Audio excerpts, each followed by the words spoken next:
नमस्कार, आप सभी का स्वागत करता हूं अपने YouTube चैनल सुरेंद्र सिंह बोरा में। साथियों, ब्रिज कोर्स की वजह से उत्तराखंड के अलावा अन्य राज्यों में भी शिक्षक भर्ती को लेकर के गर्माहट शुरू हो चुकी है। आखिर ये गर्माहट क्यों हो रही है और कैसे हो रही है?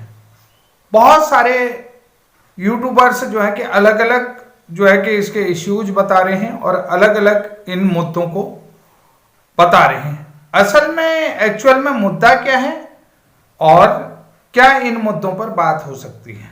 कि सबसे पहले मैं आप लोगों को ये बताना चाहता हूं कि 11 अगस्त 2023 के माननीय सर्वोच्च न्यायालय के फैसले के बाद बीएड को प्राथमिक शिक्षक भर्ती के लिए अमान्य कर दिया। वो किस वजह से करा, आप सभी लोगों को पता है। एनसीटी का गजट नोटिफिकेशन 28 जून 2018 के तहत 28 जून 2018 के उस गजट नोटिफिकेशन से क्या ब्रिज कोर्स का कोई लेना देना है, या जो है कि 28 अगस्त 2018 के एनसीटी के गजट नोटिफिकेशन में ब्रिज कोर्स को मॉडिफाई किया गया था। ये सारी चीजें वीडियो के माध्यम से बताऊंगा। और ये हलचल क्यों हो रही है और ये गर्माहट क्यों आ रही है? क्योंकि बीएड को अपात्र करने के बाद उत्तराखंड हाई कोर्ट ने जो फैसला दिया है उसमें स्पष्ट रूप से एक लाइन लिख दी है कि जो ब्रिज कोर्स का प्रावधान है केवल बीएड गवर्नमेंट स्कूलों में ज्वाइनिंग टीचर्स के लिए है। कि जो ब्रिज कोर्स का प्रावधान है कि वो जो है कि बीएड जो अपॉइंटेड हैं गवर्नमेंट स्कूल में, बीएड कैंडिडेट जो गवर्नमेंट स्कूल में अपॉइंटेड हैं, उन्हीं के लिए ब्रिज कोर्स का प्रावधान एनसीटी की तरफ से किया गया है। तो इसका मतलब ये है कि कुल मिलाकर के मैं यहां पर यह चीज करता हूं कि जो शिक्षा का अधिकार अधिनियम 2002 है, जो शिक्षा का अधिकार 2002 है, जिसमें अनुच्छेद 21A के तहत राज्य टीचरों के लिए कानून निर्धारित करती है। तो कुल मिलाकर के उसको जो है कि उसमें एक तरीके से भेदभाव भी यहां पर स्पष्ट नजर आता है इस चीज को लेकर के कि इसको अगर आप आधार बनाते हैं तो 21A जो मानक है उसका प्राइमरी यानी कि गवर्नमेंट और जो है कि प्राइवेट स्कूलों के बीच में जो यानी कि शिक्षा का अधिकार 2002 है, जिसमें सभी के लिए जो है कि शिक्षा का अधिकार किया गया, निःशुल्क एवं अनिवार्य शिक्षा का अधिकार का प्रावधान दिया। तो यहां पर जो है कि उसमें भी जो है कि कुल मिलाकर के ये क्या कहता है, कंट्राडिक्शन पैदा करता है, जिस तरीके से ये जो यूट्यूबर्स इसको एक्सप्लेन करते हैं। लेकिन देखिए, सर्वोच्च न्यायालय में अब ये मामला जा रहा है, तो इसकी तरफ से जो है कि जाने के माध्यम से कि जिन लोगों की मिनिमम क्वालिफिकेशन है, जिसे जो है कि ब्रिज कोर्स करवाया गया है और ये जो है कि एमएचआरडी के डायरेक्शन में एनसीटी के मानकों के अनुसार कराया गया, तो इसको लेकर के क्यों गर्माहट हो रही है, ये चीज समझना बहुत जरूरी है। तो आइए बात करते हैं। सबसे पहले हम छोटे से पॉइंट को लेंगे, ज्यादा लंबा इसको नहीं लेंगे, कि एनसीटी कि राष्ट्रीय अध्यापक शिक्षा परिषद जो कि अध्यापकों के लिए क्या बनाती है, प्रशिक्षण पाठ्यक्रम बनाती है। राष्ट्रीय अध्यापक शिक्षा परिषद जो कि टीचर की क्वालिफिकेशन निर्धारित करती है कि किस क्वालिफिकेशन का टीचर कहां पर जो है कि पढ़ाएगा, किस क्वालिफिकेशन के साथ टीचर किन किन कक्षाओं को पढ़ाता है। तो इसके लिए जो है कि एनसीटी का अधिनियम 1993 यानी कि 1993 का एनसीटी का गठन हुआ। तो उसमें जो है कि प्रशिक्षण पाठ्यक्रम और प्रशिक्षण की समयावधि और नियम 29 धारा 14 के तहत निर्धारित करता है। अब यहां पर देखिए, सबसे बड़ी चीज है कि एनसीटी सेक्शन की पावर जो है क्लॉज 12 के तहत प्रशिक्षण संस्थान आदि के विषय में बताती है। ये सारी चीजें आप लोगों को पता है। मैंने आप लोगों को बताया कि प्रशिक्षण का प्रावधान और जो है कि कौन सा इंस्टीट्यूशन जो है कि इस प्रशिक्षण को करेगा, जो टीचर का क्वालिफिकेशन है, टीचर का प्रशिक्षण है, प्रशिक्षण पाठ्यक्रम जो एनसीटी निर्धारित करेगी।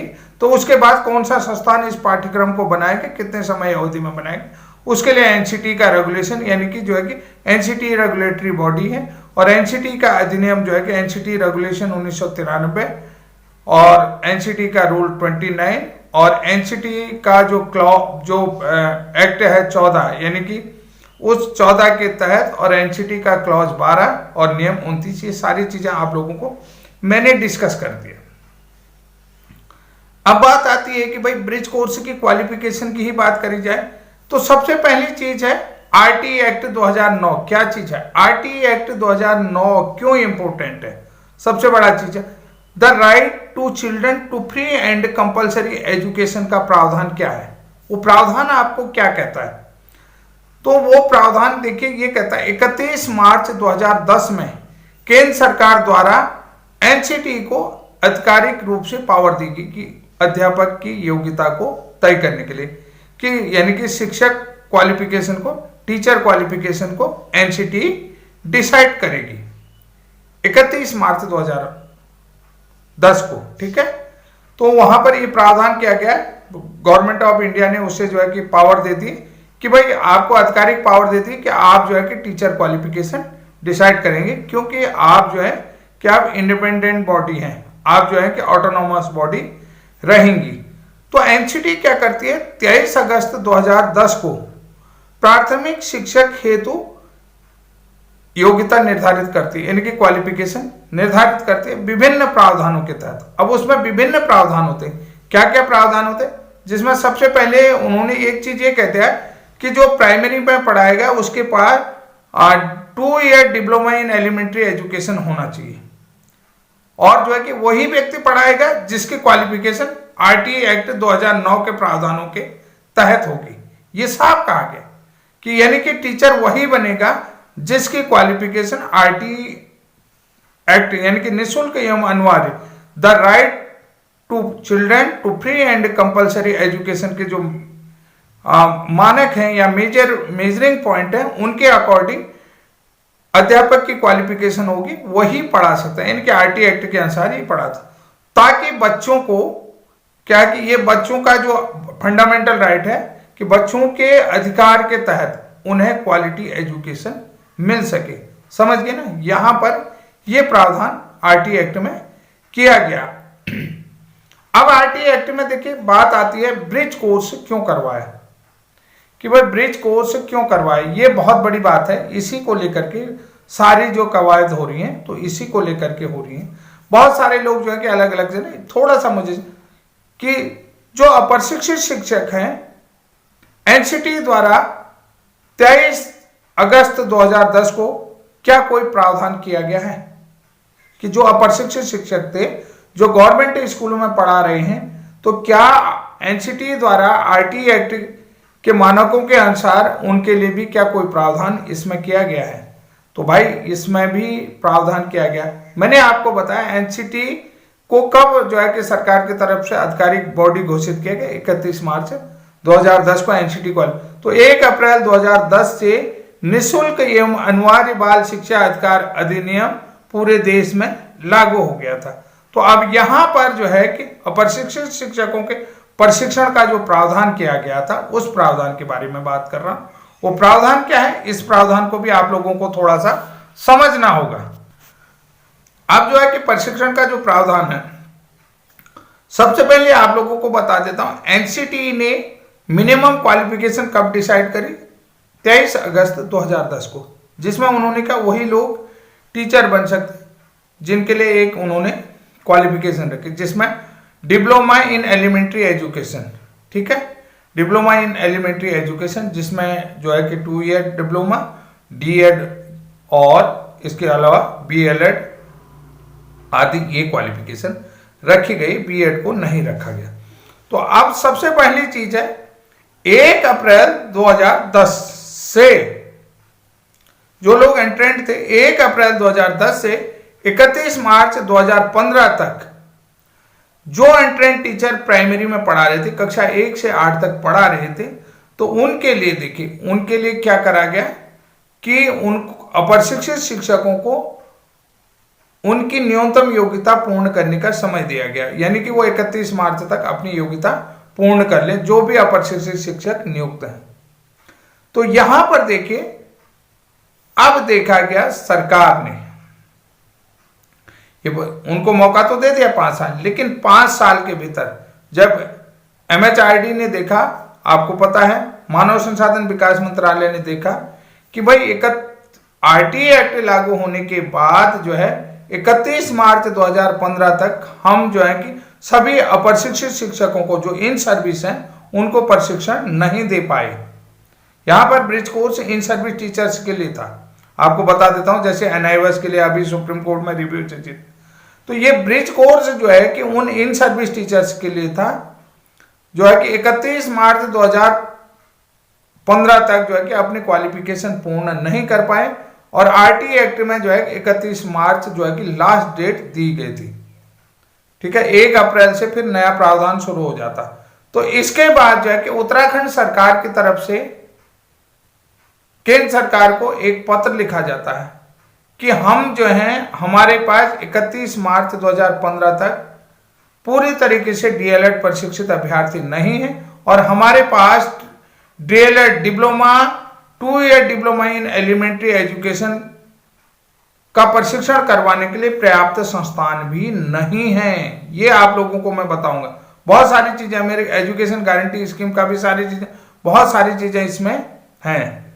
तो अब मैं आप लोगों को यह बताना चाहता हूं कि 31 मार्च 2015 के बाद ब्रिज कोर्स का क्या NCT द्वारा कोई प्रावधान किया गया या NCT के द्वारा करवाया गया, ये आ गया। अब यहां पर देखिए भाई, अब जिनको प्रशिक्षण नहीं दे पाए 31 मार्च तक 5 साल के बीच वॉलंटियर टीचरों को प्रशिक्षण, तब जो है कि गवर्नमेंट ऑफ इंडिया, भारत सरकार, मिनिस्ट्री ऑफ एजुकेशन देखती है कि हम लोग जो है कि अप्रशिक्षित शिक्षकों को अभी भी प्रशिक्षण नहीं करवा पाए, 1.5 से 2 ही बैच हम प्रशिक्षित कर पाए, यानी कि थोड़ा लेट हो गया होगा, नया नया कार्यक्रम था, तो 1.5 से, तो अभी भी अप्रशिक्षित शिक्षकों की संख्या बहुत ज्यादा है।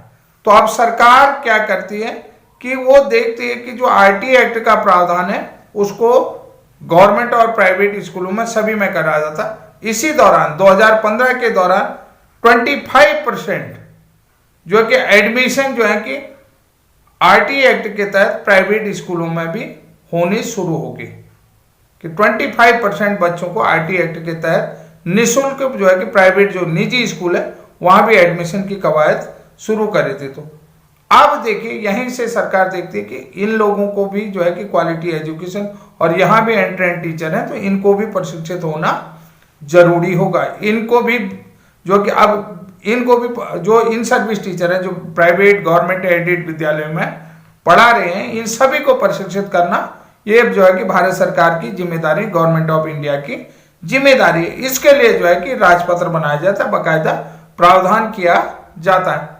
तो MHRD की तरफ से 20 फरवरी 2017 में RTE एक्ट के तहत, RTE एक्ट 2009 के तहत नियमों में प्रावधान रखा जाता है 20 फरवरी 2017 को। और NCT के नोटिफिकेशन 23 अगस्त 2010 के अनुसार, 23 अगस्त 2010 को जो क्वालिफिकेशन डिसाइड की गई थी कि DLED होना चाहिए, 23 अगस्त 2010 के अनुसार जो NCT को पावर दी थी कि टीचर क्वालिफिकेशन, तो उसमें प्रावधान किया गया मानव संसाधन विकास मंत्रालय की तरफ से 20 फरवरी 2017 को RTE एक्ट 2009 के नियमों में प्रावधान किया गया। तो अब सबसे पहले आप लोगों को बता देता हूं, मानव संसाधन विकास मंत्रालय, ministry of human resource and development, तो वो क्या होता है कि उसके डायरेक्शन पर ही NCT काम करती है। तो 3 अगस्त 2017 को NCT को निर्देश देती है, कौन? Ministry of human resource and development, MHRD, कि इन सभी लोगों को आप प्रशिक्षित कराना है, चाहे गवर्नमेंट हो, प्राइवेट एडेड हो, अनएडेड विद्यालय जो कक्षा 1 से 8 तक पढ़ा रहे, इसमें प्रावधान रखा गया। जो व्यक्ति B.Ed है, जिसके पास ऑलरेडी B.Ed क्वालिफिकेशन है, वो सिर्फ 6 महीने का professional development programme for elementary teachers PDPET, PDPET, programme for development for elementary teacher, professionally development programme for elementary teacher, यानी कि वो पीडीपीईटी करेगा 6 महीने का। तो ये प्रावधान रखा गया। और जिन लोगों के पास कोई भी क्वालिफिकेशन नहीं है उनको 18 महीने का एनआईवर्स डीएलएड करना होगा, यानी कि 18 महीने का डीएलएड प्रशिक्षण लेना होगा। ये प्रावधान किया गया कब? 3 अगस्त 2017 के उस एमएचआरडी के लेटर में, उस जो निर्देश दिया गया। उसके बाद देखिए भाई, निर्देश तो दे दिया गया, अब उसके लिए कानून भी तो चाहिए। उसके लिए कानून भी तो भैया, आरटी एक्ट तो ऑलरेडी बना, आरटी एक्ट आपका फंडामेंटल राइट बन गया। अब जो है कि एमएचआरडी जो है कि नियमों में बदलाव नहीं कर सकती है, तो उसके लिए कानून के तहत जो है कि नियमों में बदलाव भी तो चाहिए। कानूनी तौर पर, संवैधानिक तौर पर नियमों में बदलाव चाहिए, तो उसके लिए संसद में बकायदा बिल पास होता है। पार्लियामेंट ऑफ इंडिया में इसके लिए जो है कि प्रावधान किया जाता है, कानूनी प्रावधान किया जाता है, ठीक है, विधिक प्रावधान किया जाता है, जो कि एक संवैधानिक तौर पर किया गया। अब यहां पर देखिए, आप समझिए, विधायिका की तरफ से एक विधेयक लाया जाता है, 10 अगस्त 2017 को संसद से पास होकर के आता है, यानी कि ये विधायिका की तरफ से कानून बनाया गया, बिल लाया गया, संसद से पास होकर के, संसद के दोनों सदनों से पास हुआ। तो संसद के दोनों सदनों से जब बिल पास हो गया, तो उसके बाद कानून बनने के बाद आरटी एक्ट में संशोधन किया जा सकता है, कि जो RT act, the right to children to free and compulsory education act 2009 था, कि जो एक फंडामेंटल राइट था, तो उसमें विधायिका की तरफ से कानून ला करके उसमें संशोधन करने की बात आई, अमेंडमेंट किया गया, ठीक है, यहां पर अमेंडमेंट किया गया। अमेंडमेंट में क्या कहा गया? देखो, अमेंडमेंट में 17 अक्टूबर 2017 को आरटी एक्ट 2009 को अमेंडमेंटेड किया गया, यानी कि उसको संशोधित किया गया। उसमें जो है अमेंडमेंट ला करके उसमें नया कानून जोड़ा गया, जो पहली बार और आखिरी बार जोड़ा गया है, क्योंकि 10 अगस्त को क्वालिफिकेशन लेट, यानी कि ये जो है कि एनसीटी की तरह से जो है कि रूलों से कवर्ड करके बनाया गया था। एक विशेष प्रावधान बनाया गया, जिसको कि माननीय सर्वोच्च न्यायालय ने भी कहा कि ये वन टाइम सेटलमेंट प्रोग्राम कहा था, और ये जो है कि एनसीटी के रूल से कवर्ड है। वही प्रावधान यहां पर किया गया था, बकायदा बिल भी इसमें पास हुआ था। ये सारी चीजें आप लोगों को पता है। तो उसमें क्या कहा गया, देखिए, 1 अप्रैल 2015 से 31 मार्च 2019 तक सरकारी, प्राइवेट, गैर सरकारी या अन्य जो है कि स्कूलों में कार्यरत कक्षा 1 से 5 तक पढ़ाने वाले सभी शिक्षकों को अपनी न्यूनतम क्वालिफिकेशन पूर्ण करनी पड़ेगी। जितने भी जो भी शिक्षक पढ़ा रहे हैं 1 अप्रैल 2015 से 31 मार्च 2019 तक, इन सभी सरकारी, प्राइवेट, गैर सरकारी स्कूलों में कार्यरत शिक्षकों को अपनी न्यूनतम योग्यता पूर्ण करनी होगी। ये आपको डेडलाइन दी गई थी 31 मार्च 2019 तक। अब आप यहां पर ये ब्रिज कोर्स प्रशिक्षण की आवश्यकता को भी आप लोगों ने समझ लिया है कि ये कानूनन है, ये कुछ नहीं है। तो अब देखिए, सबसे बड़ी चीज है कि जो आरटी एक्ट में जो ये प्रावधान किए गए थे, ये प्रावधान कहां से आए? कि भैया जो right to children to free and compulsory education act 2009 में ये प्रावधान किए गए थे, ये प्रावधान कहां से आए? ये प्रावधान आए, और जो स्कूलों के जो मानक है, अब जो स्कूलों के मानक हैं, ये सारे मानक जो है कि स्कूलों के लिए जो मानक बनाए गए थे, ये मानक जो प्रशिक्षण के मानक बनाए, ये बनाए गए थे शिक्षा का अधिकार अधिनियम 2002 के अनुसार। ये सारे अधिकार जो है आप लोगों को पता है, जब शिक्षा का अधिकार अधिनियम बनाया तो उसके बाद एनसीएफ 2005 आया। आप सभी लोगों को पता है कि बोझ रहित शिक्षा, टीचर ट्यूशन नहीं पढ़ा सकता, ये तमाम चीजें हैं। बच्चों को मार नहीं सकते हैं, बच्चों को प्रताड़ना नहीं दे सकते हैं। ये जो है कि बच्चों के लिए जो है फंडामेंटल मौलिक अधिकार बना कब? 46वें संविधान संशोधन में 2002 में। उसी में ये प्रावधान किया गया कि जो सरकारी और प्राइवेट स्कूलों के मानक होंगे वो जो है किसके हैं कि वो सारे जो हैं अनुच्छेद 21A के तहत होंगे। राज्य में जो कानून द्वारा निर्धारित करता है 21A कि यानी कि बच्चों को अपनी शिक्षा पाने का अधिकार है 21A के। तो यहां पर जो है कि 21A जो है कि मौलिक अधिकार में जोड़ा गया। तो वहां पर आप सभी लोगों को पता है कि सरकारी और प्राइवेट स्कूलों के मानकों में जो विद्यार्थियों के लिए अनुच्छेद 21A जो राज्य कानून द्वारा निर्धारित करता है उसी में आरटी एक्ट के तहत प्रवेश में 25% निःशुल्क होने लगे। ये आप सभी लोगों को पता। ऐसे में देखिए क्या सरकारी और प्राइवेट स्कूलों में क्वालिफिकेशन को अलग रखा जा सकता है कि सरकारी स्कूल में टीचर की क्वालिफिकेशन अलग हो और प्राइवेट स्कूल में टीचर की क्वालिफिकेशन अलग हो? नहीं हो सकता ना। तो ये जो है कि आप सभी को पता है कि ये क्वालिफिकेशन अलग अलग है कि सरकारी स्कूल में बच्चा जो है कि अलग किताब पढ़े और प्राइवेट स्कूल में बच्चा अलग किताब पढ़े। तो ये जो है कि कहीं न कहीं जो हमारे संविधान का अनुच्छेद 21A है उसका उल्लंघन करेगा। अलग अलग क्वालिफिकेशन करेगी कि नहीं 21A।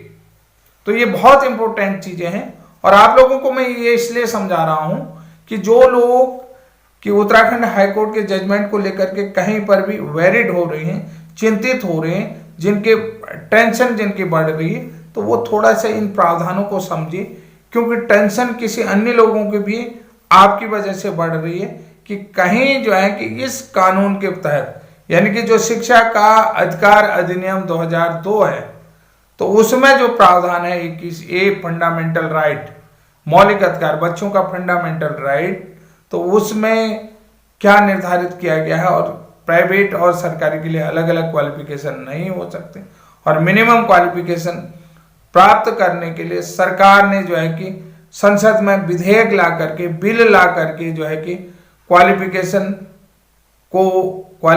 के लिए प्रशिक्षण करवाया है। तो ये बहुत बेहतर तरीके से आप लोगों ने समझ लिया है। तो अब यहां पर जो आपको मैंने बताया था, ऐसे में देखिए जो लोग कह रहे हैं कि एनसीटी का गजट नोटिफिकेशन 28 जून 2018 में ब्रिज कोर्स का प्रावधान किया गया है, तो इस 28 जून 2018 से ब्रिज कोर्स का क्या संबंध है?